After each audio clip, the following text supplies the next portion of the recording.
तो अगेन भाई, दोबारा से लगातार 3 एपिसोड में इतनी हाई रेटिंग लेके कैसे आ रही भाई Re Zero? It is called peak zero for a reason. इससे पिछले एपिसोड में 9.9 की रेटिंग थी आई गेस, उससे पीछे वाले में 9.8 की, एंड इसमें दोबारा से 9.8 की रेटिंग।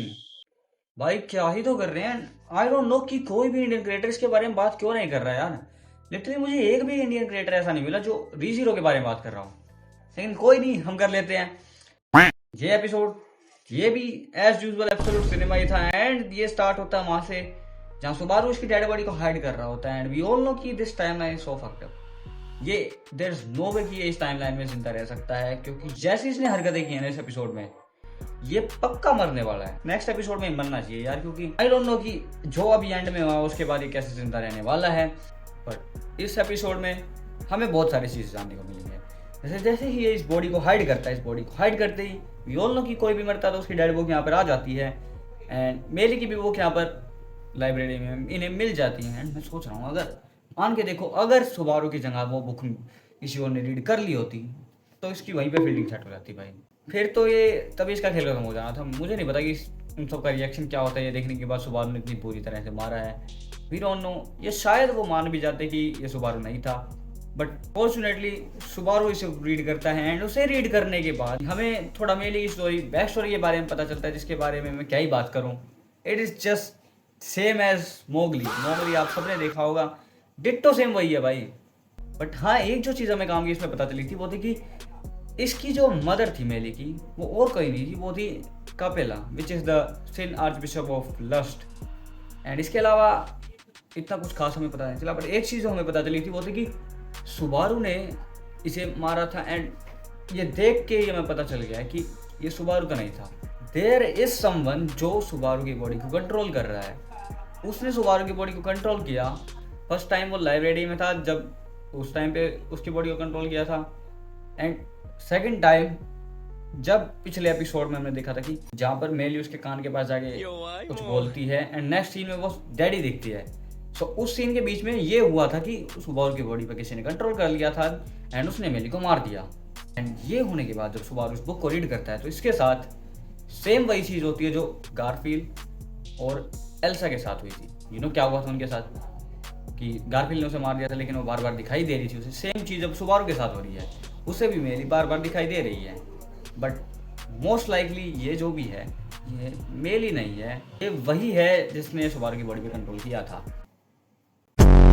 एनीवेज देखो, इसके बाद सभी मेली की बॉडी को ढूंढने लग जाते हैं, एंड वी ऑल नो कि सुबारू की इस टाइम पे कितनी फट रही होती, क्योंकि अगर किसी को पता चल गया कि उसकी डेड बॉडी कहाँ है तो इसकी तो फील्डिंग सेट होनी थी। एंड जो एक चीज़ यहाँ पर सस्पिशियस थी वो थी कि जब सुबारू शोला को कहता है कि तुम मेली को जाकर ढूंढो, उस टाइम पे शोला इसके कान के पास जाके कहती है कि I get it. So what the hell does she mean even by that? क्या हो सकता है कि इसे पता है कि सुबारू ने उसे मार दिया है? हो भी सकता है। बट देखो, इसके बाद वो सभी ढूंढ लेते हैं लेकिन उन्हें कहीं भी शोला की मेली की डेड बॉडी नहीं मिलती है। सो देखो, मुझे पता क्या लगता है कि शोला ने उसकी डेड बॉडी को कहीं छुपा दिया, या वो उसे खा भी गई हो। क्योंकि देखो, उसने उसके कान के पास जाके ऐसे कहा था ना कि आई गेट इट, एंड उसने इसकी तरफ इशारा भी किया था। सो मोस्ट लाइकली चाहे तो इसे पता है कि मेरी डेड बॉडी कहाँ है, या इसी ने उसे कहीं पे छुपा दिया है, खा लिया है, हो सकता है। हमें नहीं पता क्या हुआ है। बट देखो, इसके बाद जब सुबारू ग्रीन रूम में होता है हील होने के लिए, वहाँ पर इसे दोबारा से मेली दिखाई देती है, एंड इस टाइम जब बेटिस इसके पास आती है उस टाइम पे ये इसे मारने की कहता है, जो भी कहता है कहती है वो इसे सुबारू को कहती है कि तुम इसे मार दो, एंड उसके बाद मारने के बाद तुम्हें इसकी बुक मिल जाएगी जिसे तुम रीड कर सकते हो अपनी मेमोरीज के लिए। एंड इससे मुझे फाइनली समझ आ चुका है कि ग्लटनी रूट है क्या।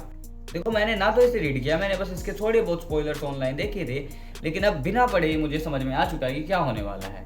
सो ग्लटनी रूट होगा यहीं से स्टार्ट, जहाँ पर सुबारू अपनी मेमोरीज को रिगेन करने के लिए ज़्यादा डेस्परेट हो जाएगा, एंड वो इसकी बात मान लेगा, एंड शोला की हेल्प से वो सभी को मार देगा, एंड देन उनकी बुक्स को रीड करेगा अपनी मेमोरीज को गेन करने के लिए। बट देखो, मैंने रीड नहीं किया है, अगर मैं गलत भी हो सकता हूँ, बट इस एपिसोड, इस 11th नेक्स्ट एपिसोड के बाद मैं मोस्ट लाइकली उसे रीड करूँगा, and I will make a video about it. Anyways देखो, इसके बाद जब सभी चले जाते हैं तब सुबारू वहाँ से उठ के जाता है उसकी डेड बॉडी को देखने के लिए, एंड उसे लगता है कि उसे किसी ने नहीं देखा। जब पात्राशी ने उसे देखा था तो उसके सामने बस उसे वो चुप करा देता है ऐसे करके।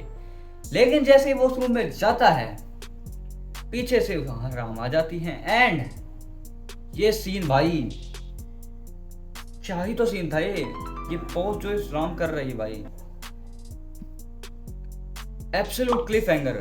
मैं क्या बताऊं, ये री जीरो का इस सीजन का हर एक एपिसोड ऐसे क्लिफ हैंगर पे एंड हुआ है, जिसके कारण मैं बता रहा हूँ अगले एपिसोड की वहीं से इतनी हाइप बन जाती है जहां पर वो एपिसोड एंड होता है। एंड इस एपिसोड का भी क्लिफ हैंगर 10 आउट ऑफ 10 भाई।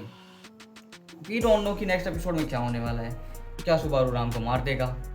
यार आई डोंट थिंक सो कि यार वो राम को मार पाएगा, मुझे नहीं लगता। कुछ कोई आइडिया ही नहीं है यार भाई। बंदा एक ऐसी सिचुएशन में फंस चुका है जहां से निकलना इम्पॉसिबल उसके लिए। मोस्ट लाइकली ये मरेगा, क्योंकि देयर इज नो वे कि जिस पॉइंट पे अब ये खड़ा है इस पॉइंट से ये चीज़ों को ठीक कर दे। क्योंकि देखो राम तो है नहीं जो इसकी बात समझ लेगी। सो मोस्ट लाइकली चाहे तो राम इसे मार देगी या ये राम को मार देगा, बट देयर इज नो वे कि अब ये जिंदा रहने वाला है। एंड यही चीज़ री जीरो की मेरे को अच्छी लगती है भाई, क्योंकि मुझे नहीं पता कि आगे क्या होने वाला है। इतने प्लॉट ट्विस्ट, इतने ट्विस्ट आ रहे जा रहे कहानी में, मेरा तो था खराब हो चुका भाई। बट दुख की बात है कि नेक्स्ट एपिसोड पार्ट 1 का लास्ट एपिसोड होने वाला है। एंड इसके बाद हमें 1 या 1.5 महीने का वेट करना होगा। 12 अगस्त से इसके बाकी के 7 एपिसोड आने शुरू होंगे। सो देखो बताया जा रहा है कि रीजीरो का next episode is going to be very emotional. But देखो मुझे नहीं पता, मैंने बस सुना है कि जो सुबारू का वॉइस एक्टर है वो लिटरली नेक्स्ट एपिसोड की वॉइस एक्टिंग करते वक्त रोने लग गया था। सो अगर वो इतना इतना ही इमोशनल है, सो हो सकता है कि वो भी 9.8 की रेटिंग लेके चला जाए भाई। लिटरली इस पार्ट 1 का लास्ट एपिसोड, एंड तुम देख रहे हो लास्ट 4 एपिसोड में इतनी high rating, it deserves to be the anime of the year भाई। एंड अगर ये एनिमे ऑफ द ईयर नहीं बन पाया तो आई डोंट नो क्या ही बनेगा। एंड देखो ये इतनी पीक स्टोरी है, ये लिटरली फोर्स कर रही है मुझे कि मैं लाइट नॉवल रीड करूं, but I am a loyal anime only, मैं नहीं करने वाला हूं। एनीवेज देखो यार, एंड तो ये होने वाली है, एंड 1.5 महीने का वेट भी करने वालेगा, 1.5 महीने का वेट भी करना पड़ेगा। तो देखो तब तक के लिए मैंने एक एनीमे देखना चालू किया है, इट इज मुश्किल टेंशन। एंड अगर आपने वो देखी है let me know in the comments कि क्या वो भी इतनी ही पीक है। And if it is I will make sure to cover it on our channel just like Re Zero, क्योंकि मैंने जस्ट अभी देखा था कि उसका सीजन 3 नेक्स्ट मंथ आने वाला है। सो अगर वो भी रीजीरो जितनी पीक है तो why not cover it on our channel भाई। एनीवेज तब तक के लिए मैं चलता हूँ, इस वीडियो में इतना ही, बाय बाय।